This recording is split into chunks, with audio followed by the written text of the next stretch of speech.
সুপ্রিয় শিক্ষার্থী, লিখন ইজি ম্যাথ এডুকেশনের পক্ষ থেকে সবাইকে অভিনন্দন। গত দিনের মতো আজকে আমরা শ্রেণী সপ্তম বিষয় গণিত অনুশীলনী 4.2 এখানে আমরা ভাগ করি। 10 নম্বর অঙ্কে দেখতে পাই যে 6a⁵ b³ - 9a⁴ কমা 3a² b², অর্থাৎ এটা হলো প্রথম রাশি, এটা হলো দ্বিতীয় রাশি।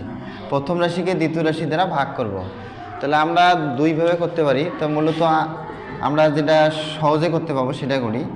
তো আমরা কি করলাম, a⁵ b³ লিখলাম -9a³ b⁴ ভাগ দিব, ব্র্যাকেট দিব কেন, যেহেতু যোগ বা বিয়োগ থাকলে এখানে ব্র্যাকেট দিতে হবে, ভাগ θ² b²।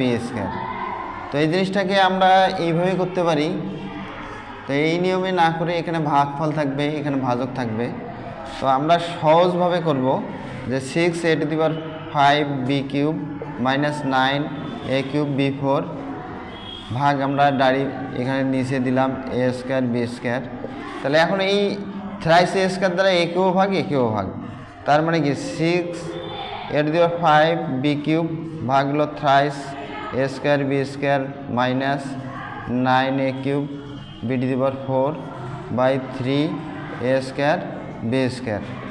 তাহলে আমাদের কি আসতেছে, 3 দ্বারা 6কে ভাগ করলে 2 হয়, এখানে এর উপর 2 পদ, তাহলে 5কে ভাগ অর্থ কি, পাওয়ারটা ভাগ থাকলে উপরে যে মাইনাস, অর্থাৎ সূচক নিয়মে ভাগ থাকলে বিয়োগ হবে, গুণ থাকলে যোগ হবে, গুণ থাকলে যোগ হবে। তাহলে আমাদের কি আসতেছে, তাহলে সূচক নিয়মে যদি ভাগ, তাহলে 2 মাইনাস করলে কি থাকে, এর উপরে 3 থাকে, এখানে b³ তার থেকে 2 মাইনাস, তার মানে কি b এর পাওয়ার সূচক আসতেছে 1 দেওয়ার দরকার নাই। আবার 9কে 3 দ্বারা ভাগ করলে 3 আসবে।